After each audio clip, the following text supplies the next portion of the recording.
Hello, welcome to the third part of this video. In this part, I will explain the, the chart reading that I do. So a lot of people don't believe in chart reading, but I like to. It depends kind of on the length of time you're investing. If you're investing for years, you don't need to look at the chart. You can, but it's less impactful because you're looking for the value. You did some sort of analysis where you calculated how much cash the company is generating and in years which valuation it should be at based on ratios or a discounted model. But I invest more for the short term, and that could be anywhere from up to a year or up to a couple of months or up to a couple of weeks. So I like to look at chart, and this is just my interpretation of what I've learned over the years on how to learn with charts. So the first thing we notice is, can you see?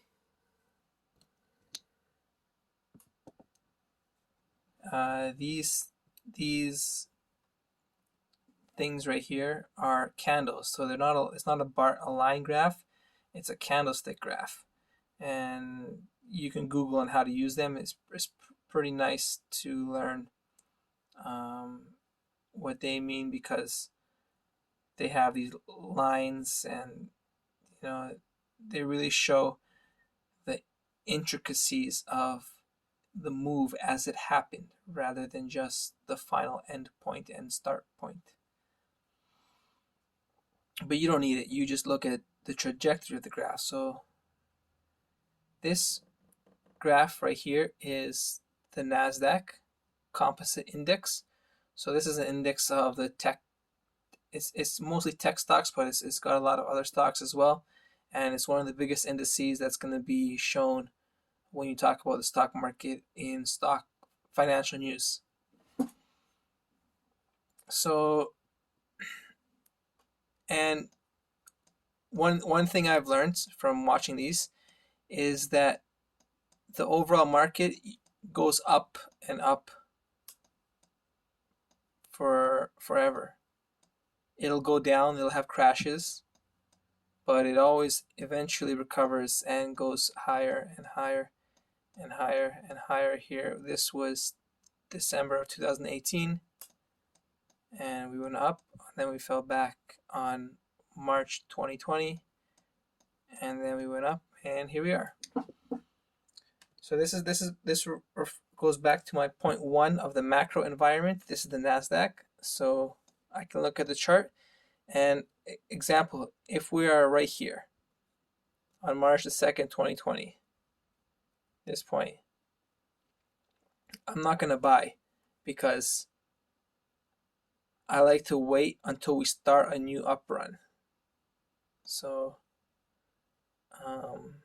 well, I mean, this isn't a company, so you're not going to buy this.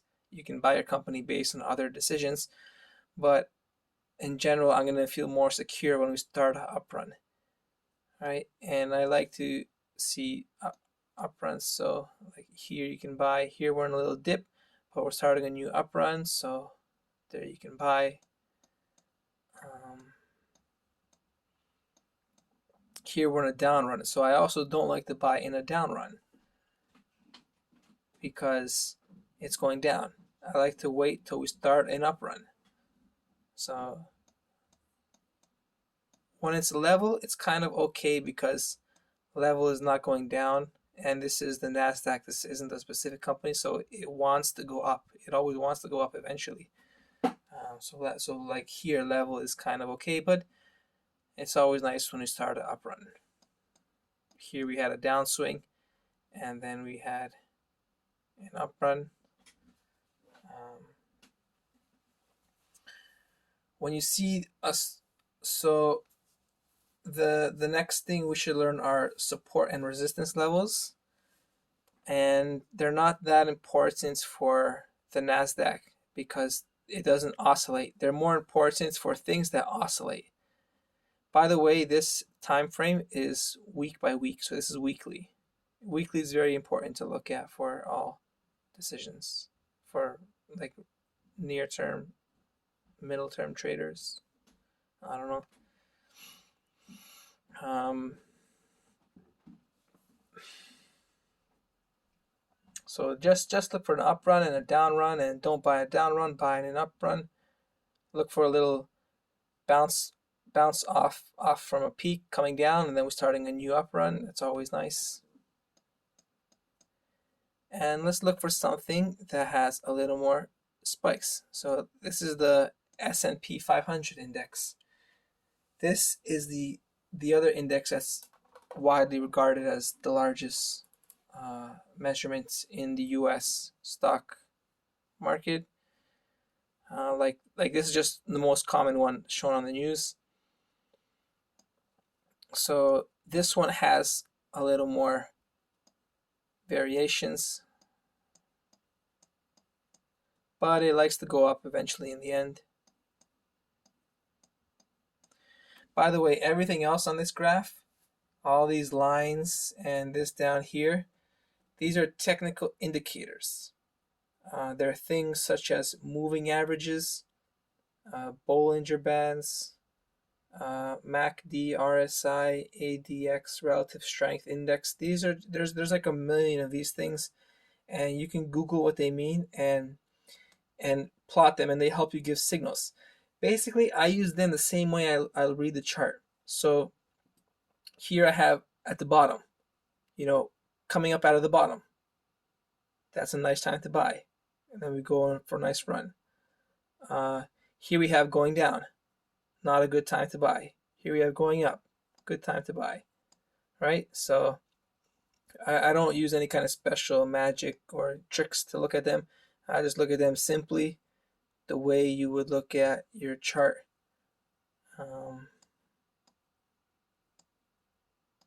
So when I see like this going up and this going up and this one's a measurement of trend strength, so it's not used in that way. This one's a measure of performance strength, so it's going up. Here it's going up. Here it's going up. So it's a good time. Stock price going up, so it's a good time. You can get in here and go up. So those are my indicators along. Now, so we didn't get to resistance and support, which is in fact also what the moving averages, these lines, are used for as well.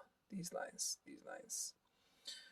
So what that is they are lines that you expect price to bounce off of.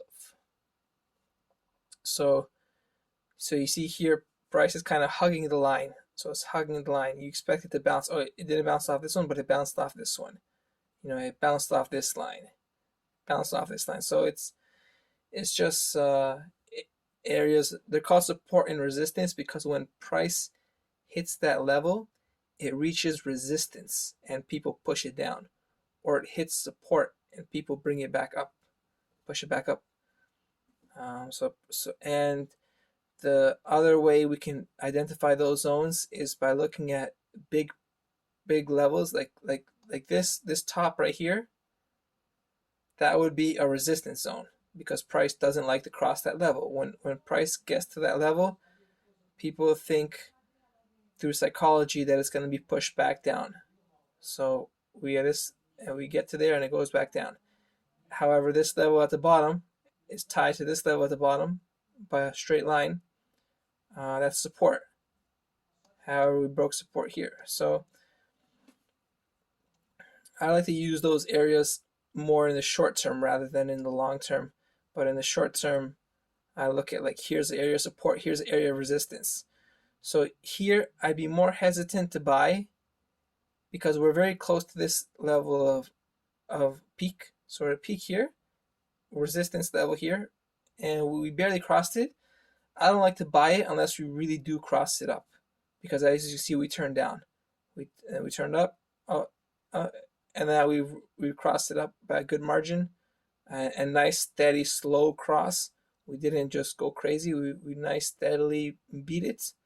So I would like to buy around there, and then you go up to here, and then we'd have to see what happened here. Well, this is the S&P 500, but so hopefully your stock doesn't do this kind of pattern. And that's quite a drop. So that's how I look at charts. And you can look for just very basic things, like is it going up? Is it going sideways? Is it going down? And a good factor I always like to look at is one that goes up over the long run. So you change the time on the graph, you go back in time, or you change the setting to zoom out, and you see if the graph goes up. I can go up, down, up, down, up, down. But if it's always going up, then you know it's going to keep going up. But if you have one that went up and then down and then up and then down and then up, and then you're playing for oscillations. You know, you're not. It might not be a company that's worthy of going up over the long run. You know, all good companies go up over the long run. So,